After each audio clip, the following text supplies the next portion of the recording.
Kanina tinitingnan ko yung mga nagsisimba ngayon.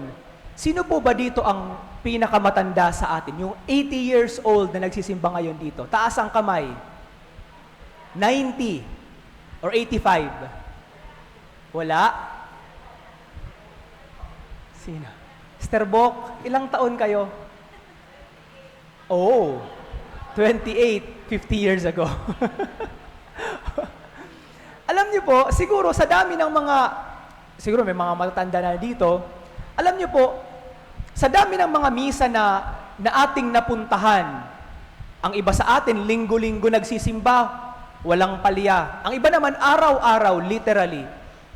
Sa dami ng mga misa na ating pinuntahan, madalas, kapag nakikinig tayo, lalong-lalo na sa Ebanghelyo, marinig lang natin ang usually first 2 or 3 sentences ng Ebanghelyo, alam na natin kung tungkol sa ano ang Ebanghelyo. Sabihin natin, eto, tungkol ito sa alibughang anak. O di kaya, pagkarinig natin, sabihin natin, eto yung paglalakad ni Jesus sa gitna ng dagat. Eto yung nanghuli si Jesus ng inutusan niya ang kanyang mga alagad na manghuli ng isda sa dagat ng Galilea. Mga ganon.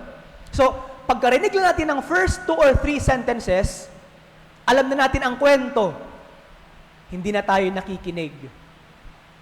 Hindi na tayo nakikinig.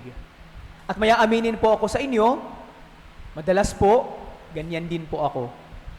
Nakakahiyamang sabihin, pero kapag ako po ay nagbabasa ng Ebanghelyo, mabasa ko lang ang first 2 or 3 sentences, alam ko na ang kung tungkol sa ano ang Ebanghelyo. Hindi ko na siya tinatapos. Titingnan ko lang ang Ebanghelyo, isasara ko na yung libro, tatahimik ako sandali, at pag magninilay kung ano ba yung magandang punto na pwedeng ibahagi sa misa. Kapag ganito po ang ginagawa ko, sa napakaraming pagkakataon, madalas wala akong naiisip. Kung mayroon man, hindi ako masaya sa aking ibabahagi. Kung wala akong maisip na punto, ang ginagawa ko, bubuksan ko ulit ang libro at babasahin ko ng buo ang Ebanghelyo. Maghahanap ako ng keywords or ideya na papasok sa aking isip na pwede kong maibahagi. At minsan po, kapag nangyayari ang ganito, binabasa ko siya ng 1 o 2 beses ang Ebanghelyo. Kahit alam ko na ang kwento sa isip ko, pero babasahin ko pa rin siya dahil madalas nakakalimutan ko yung mga exact words. At yung mga keywords na yun sa Ebanghelyo, madalas ang nagbibigay sa akin ng ideya kung ano yung magandang ibahagi sa isang partikular na sitwasyon sa misa. Ganon din po ba tayo? Pagkarinig natin ang Ebanghelyo, alam na natin ang kwento, hindi na natin iniisip. Nag-iisip na lang tayo, kailan uupo. Napakatagal naman ang Ebanghelyo na to. Pero kung mapapansin nyo po, kung pagbibigyan nyo ang inyong sarili ng pagkakataon na pakinggan, lalong-lalo na ang mga talinghaga sa mga Ebanghelyo, mayroon pong 2 classification ang mga talinghaga ni Jesus. Ang una po ay tinatawag na window parable.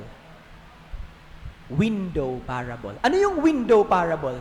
Ito yung mga talinghaga na kung saan nalalaman natin o nagkakaroon tayo ng ideya tungkol sa kaharian ng Diyos. Madalas ang simula ng kwento ni Jesus, sabihin niya, ang kaharian ng Diyos ay tulad nito. So it's a window parable. Binibigyan tayo ng ideya kung papaano at kung ano ang ginagawa ng Diyos Ama sa pagtanggap niya sa tao doon sa kaharian ng langit. Ang halimbawa nito ay ang kwento ng mabuting pastol. Di ba? Yung kwento ng mabuting pastol, yung tupang nawala, hinahanap ng pastol. At sa pagnahanap niya ito, hindi niya ito itinatali sa puno at binubugbog, sinisipa. Hindi. Kinukuha niya ito inilalagay sa kanyang balikat, at umuuwi sa kanilang bahay na masaya. Ganun po ang pagtanggap ng Diyos Ama sa isang tao na makasalanan na nagbabalik loob sa Kanya. Sa kaharian ng Diyos, ganito tayo tatanggapin ng Diyos Ama. So ang una po ay window parable. May mga talinghaga na nagbibigay sa atin ng ideya tungkol sa kaharian ng langit. Ang pangalawa po na classification ay tinatawag na mirror parable. Ano yung mirror parable? Ito yung mga talinghaga o mga kwento ni Jesus na nakaka-relate tayo doon sa kwento. At madalas sa Ebanghelyo, ang talinghaga ni Jesus pag window parable, ito ay patungkol sa mga Pariseo at sa mga Eskriba upang makita nila ang kanilang sarili doon sa kwento. Halimbawa nito ang Ebanghelyong binasa ngayon. Ang kwento ngayon tungkol sa isang may-ari ng ubasan na kanyang inayos ang kanyang ubasan at ibinigay sa kanyang mga kasama at mga katiwala. Ang mga katiwala na sinasabi ni Jesus sa Ebanghelyo ay ang mga Pariseo at mga Eskriba na unang tumanggap ng salita ng Diyos, pero hindi naging mga mabubuting katiwala at kasama sa ubasan. At sinasabi sa talinghaga na sa kahuli-hulihan, ipinadala ng may-ari ng ubasan ang kanyang sariling anak dahil iniisip niya igagalang nila ang kanyang sariling anak. Yun ang katauhan ni Jesus. Sa mga Pariseo at mga Eskriba, alam nila, dahil matatalino sila, alam nila na sila ang pinatutungkulan ni Jesus. Pero sa maraming pagkakataon, kahit alam nila na sila ang pinatutungkulan ni Jesus, hindi nila tinatanggap at pinakikinggan ang kwento ni Jesus. Sinasara nila ang kanilang mga tenga, sinasara nila ang kanilang mga puso, pinapatay ang kanilang konsensya dahil ayaw nilang masaktan sa kwento. Alam nila tungkol sa kanila ang kwento, dahil ayaw nilang masaktan, nangingibabaw ang galit nila kay Jesus. Dahil nasasaktan sila sa kwento niya. Kapag tayo po ay nakikinig sa Ebanghelyo, bigyan natin ang ating sarili ng pagkakataon na kahit alam natin ang kwento, alam na natin ang Ebanghelyo, pakinggan natin ang bawat salita na sinasabi at binabasa. Kaya nga po, napakahalaga na yung mga magbabasa dito sa harapan, ang pagbabasa ng mga pagbasa, una, pangalawa, salmo at Ebanghelyo, napakahalaga na dapat mahina, maayos, at naiintindihan ang binabasa. Dahil sa bawat pagkakataon na pakikinggan natin ng maayos ang mga Ebanghelyo o mga pagbasa, mayroon tayong mapupulot na mga salita doon na makakaapekto sa ating puso at sa ating damdamin at makakapagdala sa atin upang pagnilayan ito.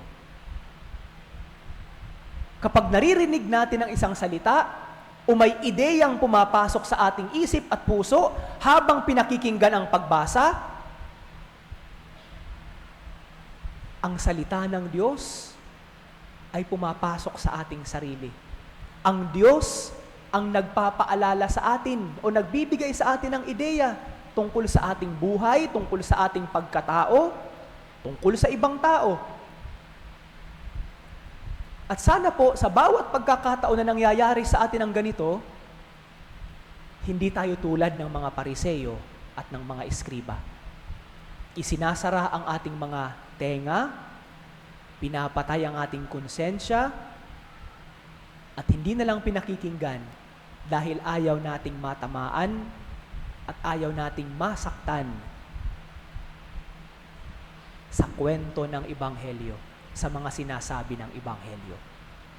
Ngayong linggo, mga kapatid, isang paalala sa atin, hindi lamang para sa ngayon, kundi sa susunod pang mga misa na ating pupuntahan. Hayaan natin ang ating sarili. Pakinggan ang bawat salita na binabasa dito sa harapan. At tingnan natin sa ating sarili, ano ba yung mga nakapukaw sa ating damdamin at isip doon sa pagbasa. May mga pagkakataon na wala tayong naiintindihan sa humiliya ng pari.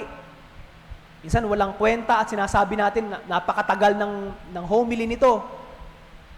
Kung wala kang maintindihan sa homily, pakinggan mo ang mga salita na sinasabi sa pagbasa at sa Ebanghelyo. Hayaan mo ang iyong sarili na may mapulot ka doon sa mga salita na makapagbibigay sa iyo ng pagkakataon na pagnilayan sa buong linggo ang salita na iyon. At sa maraming pagkakataon, ang mga salitang iyon, kung ina-apply natin sa ating buhay, ay sana magdulot ng pagbabago. Ang Ebanghelyo ngayon, nagpapaalala sa atin yung mga pagkakataon na natutulad tayo sa mga Pariseyo at mga Eskriba.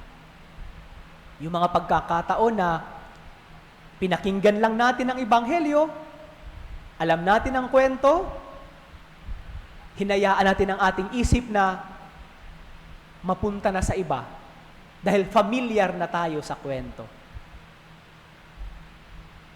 At alalahanin din natin yung mga pagkakataon na sa mga pagbasa o sa mga pagbabahagi ng pari, mayroon tayong napulot na mga aral.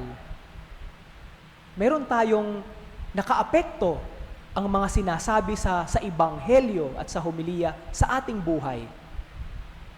At siguro magandang pagkakataon ito na tingnan natin ano ang naidulot nito na pagbabago sa ating sarili.